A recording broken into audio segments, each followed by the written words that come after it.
नमस्कार। हम सभी पर महाराज जी का आशीर्वाद और बजरंग बली जी की कृपा सदैव बनी रहे। ब्रह्म मुहूर्त में उठते ही अगर आप इस मंत्र का जाप करते हैं तो असंभव से असंभव कार्य भी संभव हो जाता है। ये एक ऐसा मंत्र है जो आपके सभी कार्यों को करता है, आपके जीवन को सुखमय बनाता है, आपके भौतिक जीवन को इस प्रकार चमका देता है कि आपका भौतिक जीवन फर्श से अर्श तक की दूरी सफर तय करने लगता है। यानी कि आपका जीवन हर तरीके से सुखमय बनता चला जाता है। ये मंत्र अपने आप में ही अद्भुत है और बहुत शक्तिशाली मंत्र है। मात्र 108 बार जप करने से ब्रह्म मुहूर्त में ये मंत्र अपना प्रभाव दिखाना शुरू कर देता है और आपके जीवन को धीरे धीरे बदलना शुरू कर देता है। आपको पता भी नहीं चलता कि आपका जीवन किस कदर बदल रहा है। आपके जीवन में आ रही तमाम जो कठिनाइयां हैं वो परिवर्तित होकर आसान हो जाती हैं। आपके जीवन में जितने दुख हैं वो परिवर्तित होकर सुख में बदलते चले जाते हैं। आप जो भी इच्छा रखते हैं वो धीरे धीरे वो इच्छाएं पूर्ण होनी शुरू हो जाती हैं। ये मंत्र अपने आप में असीम शक्ति को समाहित किए हुए है। ब्रह्म मुहूर्त सुबह 3 बजे से सुबह 5 बजे के बीच का समय होता है, जिस समय ब्रह्मांड की शक्तियां, सर्वशक्तिशाली जो शक्तियां होती हैं वो इस धरती लोक पर विचरण करती हैं और ब्रह्म मुहूर्त में किया गया कोई भी मंत्र जाप उन शक्तियों को आकर्षित करता है। और ये जो मंत्र मैं आपको बताने जा रही हूँ, इस मंत्र के माध्यम से वो शक्तियां बहुत जल्दी आपकी तरफ आकर्षित होती हैं। मात्र 108 बार जपने से ही ये मंत्र अपना प्रभाव दिखाना शुरू कर देता है।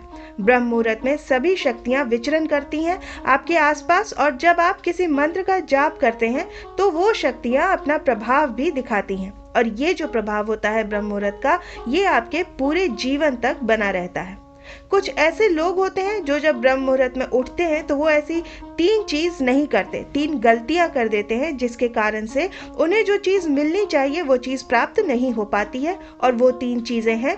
सबसे पहली चीज, जब भी आप ब्रह्म मुहूर्त में उठते हैं तो सबसे पहले अपनी हथेलियों को जोड़कर और आपके जो इष्ट हैं उनका सुमिरन करते हुए उनसे प्रार्थना कीजिए कि उन्होंने आपको एक नई सुबह दी, सही सलामत आपको रखा। उसके बाद धरती माता को प्रणाम कीजिए, अपने माता पिता का नाम लीजिए, अपने पितरों का नाम लीजिए, अपनी कुल देवी कुल देवता का नाम लीजिए। उठने का जो सही तरीका है वो ये होता है। उसके बाद आपको पवित्रता का ध्यान रखते हुए आपको इस मंत्र का जाप करना है, जो मंत्र मैं आपको बताने जा रही हूँ। कहा जाता है ब्रह्म मुहूर्त में जब आप उठते हैं तो ब्रह्म मुहूर्त का जो समय होता है, जो अमृत बेला के नाम से ब्रह्म मुहूर्त को जाना जाता है, वो अमृत बेला यानी कि जो ब्रह्म मुहूर्त की वायु होती है, जो वातावरण होता है, वो आपके शरीर के आत्मा के लिए अमृत समान होता है। ये आपको बल बुद्धि प्रदान करता है, आपके बल और बुद्धि का विकास करता है, साथ ही आपके मानसिक और शारीरिक रोगों को ठीक करता है।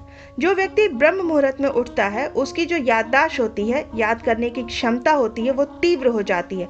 अधिकतर जो लोग पढ़ाई करते हैं उनके लिए विशेष करके उन्हें याद बहुत जल्दी रहता है। इसलिए कहा जाता है कि ब्रह्म मुहूर्त में आपको कुछ भी चीज पढ़नी चाहिए ताकि आपके दिमाग में वो जाकर बैठ जाए। सकारात्मक और अच्छी चीजें आपको ब्रह्म मुहूर्त में पढ़नी चाहिए ताकि वो चीज जीवन भर आपके साथ रहे। साथ ही जो लोग ब्रह्म मुहूर्त में नहीं उठते, सूर्य निकलने के बाद उठते हैं, तो उन्हें कहा जाता है कि उन्हें आलस्य आता है। और साथ ही जो व्यक्ति सूर्य निकलने के बाद उठता है उसे कहा जाता है कि वो भगवान सूर्य को अपमानित करता है, जिससे उसको दोष लगता है और उसकी जो मानसिक बुद्धि है वो कमजोर हो जाती है। इसलिए ब्रह्म मुहूर्त में आपको जरूर उठना चाहिए और ब्रह्म मुहूर्त में उठ के इस मंत्र का जाप आपको जरूर करना चाहिए। मंत्र आपको बता रही हूँ। मंत्र क्या है, ध्यान से इस मंत्र को सुनिए। मंत्र है ओम गिरिजापति दीनदयाला जगदीश्वर नमः। ओम गिरिजापति दीनदयाला जगदीश्वर नमः। ओम गिरिजापति दीनदयाला जगदीश्वर नमः। ये मंत्र महादेव का मंत्र है और इसमें ब्रह्मा विष्णु महेश तीनों की शक्तियां समाहित हैं। ये मंत्र इतना शक्तिशाली है कि मात्र ब्रह्म मुहूर्त में 108 बार जपने से ही ये मंत्र अपना कार्य करना शुरू कर देता है और वो तीनों महाशक्तियां आपके समस्त जीवन को बदल कर रख देती हैं। इस मंत्र के द्वारा आपका भौतिक और आध्यात्मिक जीवन सुखमय बनता है और साथ ही आप अध्यात्म की तरफ बढ़ते बढ़ते आप उन्नति को प्राप्त करते हैं। इस मंत्र को अगर आप नहा धोकर दीपक जलाकर पढ़ते हैं तो ये कई गुना फायदा आपको पहुंचाता है। अगर आप बिस्तर पर पढ़ते हैं तो इस मंत्र का दोष लगता है और इसलिए ब्रह्म मुहूर्त में उठकर आपको पवित्रता का ध्यान रखना चाहिए। आप अगर अपने पूजा घर में इसे पढ़ते हैं तो ये मंत्र आपको कई गुना फायदा पहुंचाता है। अगर पूजा घर में नहीं पढ़ सकते तो किसी पवित्र स्थान में पढ़ें तो ये मंत्र आपके हर प्रकार से कार्य को करेगा। आप कभी किसी मुसीबत में फंसे हो, कोई भी काम आपका बन ना रहा हो, मन में आपके चिंता रहती हो, जैसे विवाह की चिंता हो या कर्ज की चिंता हो, काम धंधे की चिंता हो, तो इस मंत्र को मात्र और मात्र 11 बार पढ़िए। 11 बार पढ़कर और हाथ जोड़कर प्रार्थना कीजिए, हे गिरजापति, हे दीनदयाला, हे जगदीश्वर, मैं आपकी शरण में हूँ। मेरा ये कार्य है, इस कार्य को आप आगे बढ़ाइए, इस कार्य को आप पूर्ण कीजिए ताकि मैं आपकी सेवा कर सकूं। तो आप देखेंगे कि वो कार्य आपका बहुत जल्दी पूर्ण होगा। इस मंत्र में इतनी शक्ति है कि मात्र आपकी प्रार्थना से ही ये मंत्र कार्य करता है, आपके भाव से ये मंत्र कार्य करता है। ना इसमें आपको कोई भोग देने की आवश्यकता होती है, ना आपको कोई बहुत बड़ी पूजा पाठ करने की आवश्यकता है। जो आप दीपक जलाते हैं वही आप जलाइए।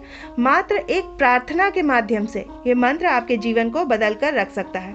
इसलिए इस मंत्र को सदा याद रखिए और इस मंत्र को 108 बार ब्रह्म मुहूर्त में 108 बार जपने में आपको केवल 10 से 15 मिनट का समय लगेगा। और आप इस मंत्र का जाप कीजिए। आंख बंद करके आसन पर बैठिए और मंत्र को जल्दी जल्दी जाप मत करिए, आराम आराम से तसल्ली से जाप कीजिए। दीपक जलाकर ओम गिरजापति दीनदयाला जगदीश्वर नमः, ओम गिरजापति दीनदयाला जगदीश्वर नमः, ओम गिरजापति दीनदयाला जगदीश्वर नमः, इस प्रकार से धीरे धीरे आप इस मंत्र का जाप कीजिए और इसका प्रभाव लगभग आपको 11 दिन या 7 दिन के बाद आपको देखने को मिल जाता है।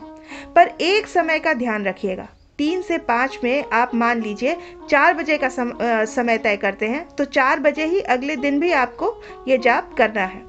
अगर आप 5 बजे का समय तय करते हैं तो उस समय पर आपको बैठ जाना है 108 बार मंत्र को जप करने के लिए। इसमें किसी भी माला की आवश्यकता नहीं है, ना ही किसी भोग की आवश्यकता है।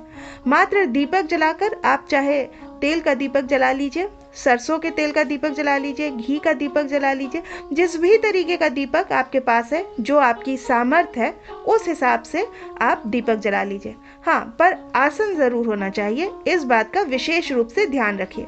साथ ही अगर आप पूर्व की तरफ मुख करके इस मंत्र का जाप करते हैं तो यह मंत्र आपको कई गुना फल प्रदान करता है। तो मुझे आशा है ये जानकारी आपको पसंद आई होगी। आप अपनी प्रतिक्रिया हमें कमेंट सेक्शन में लिखकर ज़रूर बताइएगा। हम इस अंक को यहीं विराम देते हैं। मिलते हैं आपसे अगले अंक में। तब तक के लिए जय श्री राम, जय बाबा की।